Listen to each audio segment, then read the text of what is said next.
టీన్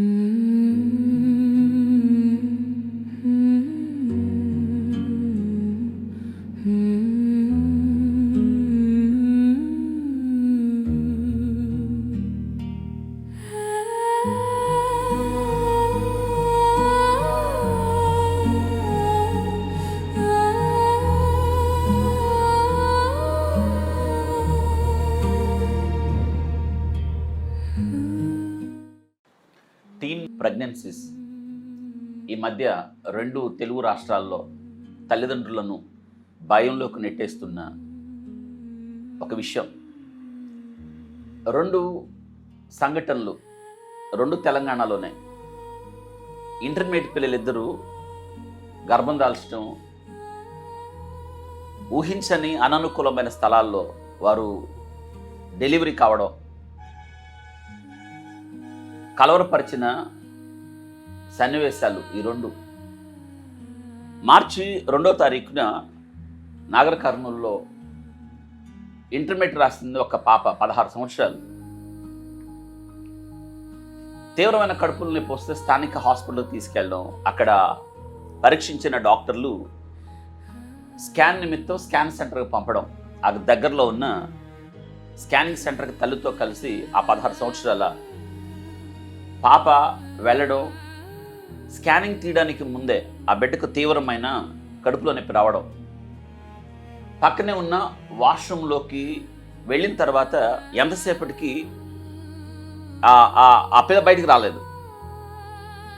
తల్లి లోనికి వెళ్ళింది, అప్పటికే రక్తస్రావం, ప్రసవం జరిగిపోవడం.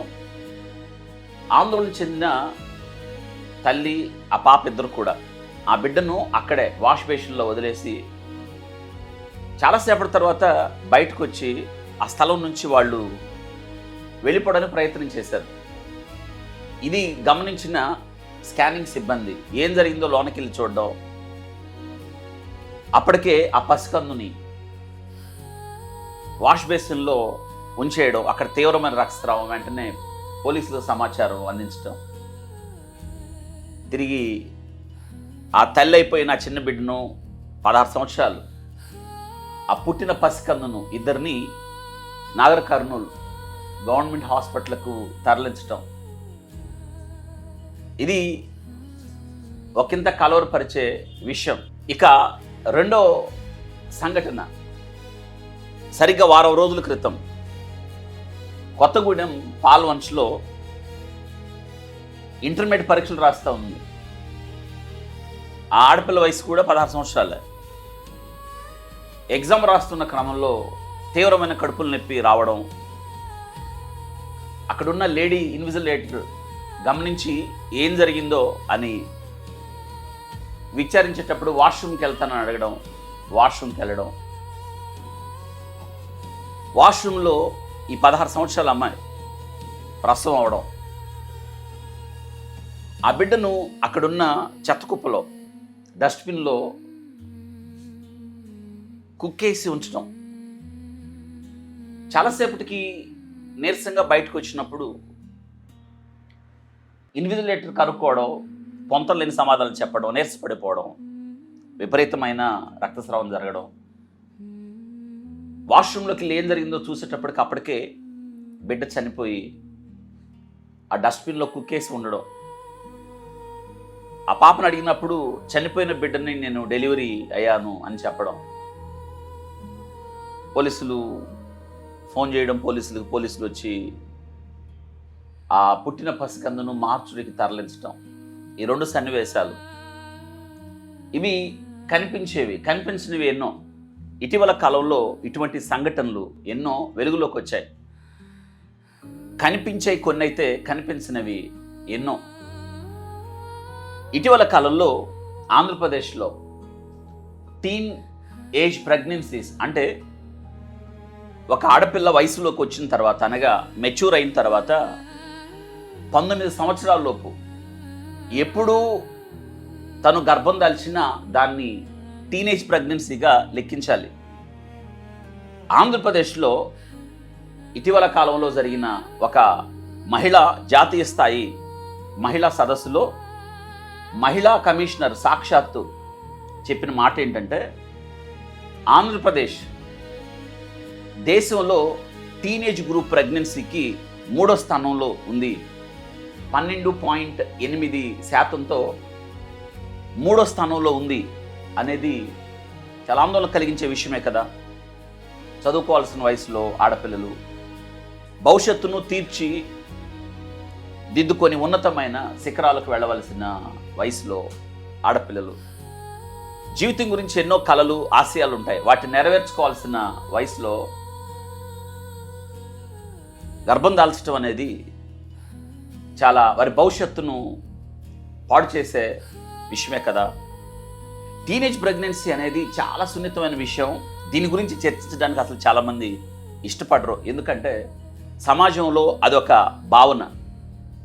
చిన్న వయసులో గర్భం ధరించడానికి కారణం ఏంటంటే ఎదుగుతున్న ఆడపిల్లలకి దాని మీద అవగాహన లేకపోవడం, మించి క్షణికావేశాలు, పాడు చేసే స్నేహాలు, శరీర అవయవాల ఎదుగుదలలో లోపం లేకపోవడం, దేహంలో వచ్చే హార్మోనల్స్ ప్రభావం, చెడు సహవాసాలు, వీటన్నిటికీ మించి నేటి దిన యువతను పెడదరో పట్టిస్తున్న సోషల్ మీడియా, విపరీతమైన స్వేచ్ఛ, ఇవన్నీ ప్రత్యేకంగా ఆడపిల్లల మీద తీవ్రమైన ప్రభావాన్ని చూపిస్తూ ఉన్నాయి. ఇంకొక సర్వే ప్రకారం భారతదేశంలో దాదాపు ప్రతి సంవత్సరానికి 1,60,00,000 మంది టీనేజ్ గ్రూప్ గర్ల్స్ ఆడపిల్లలు గర్భవతులు అవుతున్నారని ఒక సర్వే. సంవత్సరానికి 1,60,00,000 మంది. ఆలోచించండి ఈ సమస్య ఎంత తీవ్రంగా ఉందో. అసలు టీనేజ్ గ్రూప్లో ఆడపిల్లలు ఎందుకు గర్భం ధరిస్తున్నారు? నేను కొన్ని కారణాలు చెప్పాను. మీడియా ప్రభావం.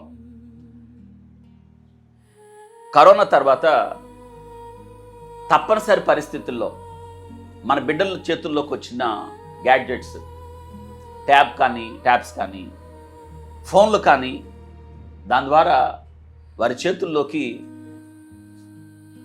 విపరీతమైన స్వేచ్ఛ,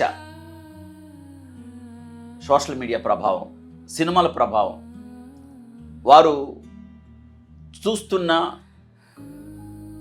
వారు నేర్చుకుంటున్న విషయాలు వారిని పెడదరో పట్టిస్తున్నాయని చెప్పాలి. వారి చేతిలో ఫోన్ రాగానే వారు అనుభవిస్తున్న మితిమీరిన స్వేచ్ఛ వారిని దారి తప్పిస్తుంది అని ఖచ్చితంగా చెప్పచ్చు. వారి స్నేహాలు, వారు పెరుగుతున్న పరిస్థితులు, వారున్న వాతావరణం, ఎదుగుతున్న శరీరంలో వచ్చే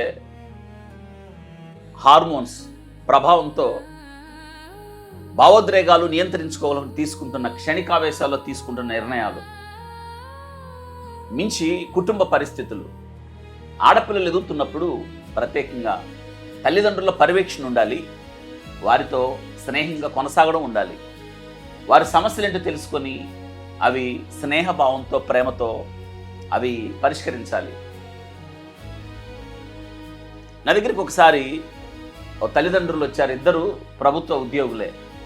ఏ కారణంతో వచ్చారంటే 16 సంవత్సరాలు వారి పాప దాదాపు 35 సంవత్సరాల వ్యక్తితో వెళ్ళిపోయింది. అయితే పోలీసుల దగ్గరికి వెళ్తే బయటపడిపోతుందన్న ఉద్దేశంతో వారు నన్ను ఆశ్రయించారు.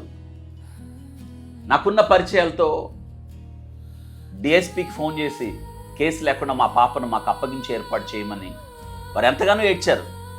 వారిని చూసినప్పుడు నాకు చాలా దిగులేసింది. వెంటనే వారికి చేయగలిగిన సహాయం చేసి డిఎస్పీ ఆఫీస్కి నేనే వెళ్ళి విషయమంతా ఆయన చెప్పి ఆయనకి నాకు వ్యక్తిగతంగా ఉన్న పరిచయంతో కేసేం లేకుండా 24 గంటల్లో ఆ పాపని ఎక్కడుందో ట్రేస్ చేసి తీసుకొచ్చారు. అయితే పోలీస్ స్టేషన్కి కాకుండా ఆ డిఎస్పీ గారు ఏం చేశారంటే మా హాస్పిటల్లో పంపించారు, డాక్టర్ దగ్గరికి వెళ్ళండి అని. ఆ తీసుకెళ్ళిన అతను అదుపులోకి తీసుకున్నారు. ఈ పాపను తీసుకొచ్చారు నా దగ్గరికి. 16 ఏళ్ళే, ఇంటర్మీడియట్ చదువుతుంది, జూనియర్ ఇంటర్. నేను తను అడిగాను, ఎందుకు వెళ్ళావు? వెళ్ళకూడదు కదా, మీ మమ్మీ మీ డాడీ ఉద్యోగాలు చేస్తున్నారు కదా, నిన్ను ప్రేమగా చూసుకుంటున్నారు కదా, నువ్వు అలా వెళ్తే వాళ్ళు పరువేమవ్వాలి, తలెత్తెత్తుకోవాలి, నీ వల్ల వారు సిగ్గుపడతారు కదా అని నేను అడిగినప్పుడు ఆ 16 సంవత్సరాల అమ్మాయి ఏం చెప్పిందో తెలుసా? మా అమ్మ మా నాన్న నన్ను ఎప్పుడు ప్రేమగా చూడరండి, వాళ్ళు ఎప్పుడు కొట్టుకుంటారు, అరుస్తారు, మాతో సమయం గడపరు. ఏ రోజు మా అమ్మ నాతో ప్రేమగా మాట్లాడదు, మా నాన్న ఊరికే కోపగించుకుంటాడు. ఇది కారణం. అంటే ఇంట్లో దొరకని ప్రేమ, ఆప్యాయత, అనురాగాలు బయట వెతికింది. ఎవరో మోసం చేశారు, ఎవరో నటించారు, ఈ చిన్న అమ్మాయిని వల్ల వేసుకున్నారు. ఇదే జరుగుతుంది. మన ఆడపిల్లలు క్షణికావేశాలకు లోనై ఇంట్లో ప్రేమ దొరకనప్పుడు, ఇంటిలో అటువంటి వాతావరణం లేనప్పుడు ఆ ఖాళీలోకి ఎవరో రావడం, ప్రేమగా మాట్లాడడం, నువ్వే నా సర్వస్వం అనడంతో మన ఆడపిల్లలు ఊరికే మాటలు నమ్మి మోసపోతున్న సందర్భాలు ఎన్నో ఉన్నాయని చెప్పక తప్పదు. ఇదొకటైతే రహస్యంగా కెమెరాలతో వాళ్ళ ఫోటోలను తీసి వారిని బ్లాక్మెయిల్ చేయడం, తద్వారా బయటికి రాలేని స్థితిలో మన ఆడపిల్లలు ఎవరికి చెప్పుకోలేకుండా వారు చిక్కుకుపోవడం, ఈ కారణాలు. కాబట్టి కుటుంబం విలువలు, బిడ్డల ముందు తల్లిదండ్రుల యొక్క ఐక్యత, ప్రేమ, అనురాగాలు, బాధ్యతలు గుర్తెరగాలి. బిడ్డలను ప్రేమతో చూడాలి, వారిని పట్టించుకోవాలి, వారితో సమయం గడపాలి, వారి సమస్యలను తెలుసుకొని పరిష్కరించాలి. వారు ఏ స్కూల్లో చదువుతున్నారో, ఏ కాలేజీలో చదువుతున్నారో నిత్యము సందర్శించాలి. బిడ్డల గురించి పట్టించుకోవాలి, వారి మీద నిత్యము పర్యవేక్షణ ఉండాలి. ఒకవేళ వారికి చేతికి ఫోన్ ఇస్తే వారు ఏం చూస్తున్నారు, వాళ్ళ స్క్రీన్ టైం ఎంత, ఎవరితో మాట్లాడుతున్నారు, ఎవరితో స్నేహం చేస్తున్నారు, ఇది అవసరం. రాత్రి వేళ వారు ఎన్నింటికి పడుకుంటున్నారు, ఎన్నింటికి లేస్తున్నారు, చదువుల్లో వారి యొక్క ప్రగతి ఎలా ఉంది అని తల్లిదండ్రులు తెలుసుకోవాలి. ఖచ్చితంగా ఇది చేయగలిగితే బిడ్డలు మన నుండి పక్కకి వెళ్ళిపోరు అన్నది మనం తెలుసుకోవాల్సిన విషయం. అంత మాత్రమే కాకుండా ఆడపిల్లలు ఎదుగుతున్నప్పుడు వారి శరీరంలో రకరకాల మార్పులు వస్తాయి. ఆ మార్పుల గురించి చెప్పాలి, సిగ్గుపడకూడదు. ఇది స్కూల్లో కూడా టీచర్స్, ప్రత్యేకంగా లేడీ టీచర్స్ ఆడపిల్లల్ని స్నేహపూరితమైన వాతావరణంలో ఖచ్చితంగా వారితో ముచ్చటించాలి. ఎదుగుతున్న వయసులో ఆపోజిట్ సెక్స్ మీద వచ్చే అట్రాక్షన్ ఏంటో దాని గురించి వివరించి చెప్పాలి. ఇంకో విషయం కూడా చెప్పాలి మన ఆడపిల్లలకి, ఏంటంటే గుడ్ టచ్, బ్యాడ్ టచ్, ఇది చాలా అవసరం. కాబట్టి టీచర్స్, తల్లిదండ్రులు ఖచ్చితంగా మన బిడ్డల మీద దృష్టి పెట్టాలి. కొన్ని ప్రాంతాల్లో పేదరికం, చదువుకోకపోవడం, నిరక్షరాస్యత, ఆడపిల్లలను భారంగా అనిపించి త్వరగా పెళ్లి చేయడం, బాల్య వివాహాలు, అవగాహన కల్పించాలి. బాల్య వివాహాలను నిషేధించాలి. బాల్య వివాహాలు జరుగుతున్న స్థలాలకు వెళ్ళి అక్కడున్న పరిస్థితులను అవగాహన చేసుకొని వారిలో వివేచన కలిగించాలి. ఇలా చేయగలిగితే మనం టీన్ ప్రెగ్నెన్సీని నివారించవచ్చు. దీనికి కుటుంబం విలువలు కావాలి. కుటుంబం, టీచర్స్, సమాజం వీరందరూ కలిసి టీనేజ్ ప్రెగ్నెన్సీని ఖచ్చితంగా నివారించవచ్చు. ఎందుకంటే టీన్ ప్రెగ్నెన్సీ ద్వారా ఇద్దరికి ప్రమాదమే. ఎదుగుదల లేని అవయవాలతో బిడ్డ పుట్టడం, తక్కువ బరువుతో పుట్టడం, చిన్న వయసులో తల్లి కావడం అనేది ఆ తల్లికి ప్రమాదమే. ఎందుకంటే బిడ్డ చిన్న వయసులో గర్భం దాల్చడం ద్వారా ప్రీఎకాంప్షియా అనగా విపరీతంగా బీపీ పెరిగిపోయి తట్టుకోలేని స్థితిలో ఫిట్స్ వస్తాయి, అవయవాల లోపం, పుట్టే బిడ్డ రకరకాల వ్యాధులతో పుట్టడం, రక్తహీనత, తీవ్రమైన శరీరం మీద ప్రభావాన్ని చూపిస్తుంది. ప్రత్యేకంగా కిడ్నీస్ మీద ప్రభావాన్ని చూపి లోపంతో బిడ్డలు పుట్టడం చాలా కేసుల్లో మనం చూడగలుగుతాం. కాబట్టి టీన్ ప్రెగ్నెన్సీ మీద విద్యార్థులకు అవగాహన కల్పించాలి. తల్లిదండ్రుల పర్యవేక్షణ, టీచర్స్ పర్యవేక్షణ, వారు చదువుపై దృష్టి పెట్టేటట్టు వారి భవిష్యత్తును గురించి చక్కగా చెప్తూ, వారు పెట్టుకున్న గోల్స్ ఏ రీతిగా రీచ్ అవ్వాలో వారిని అన్నిత్యం కౌన్సిలింగ్ చేస్తూ,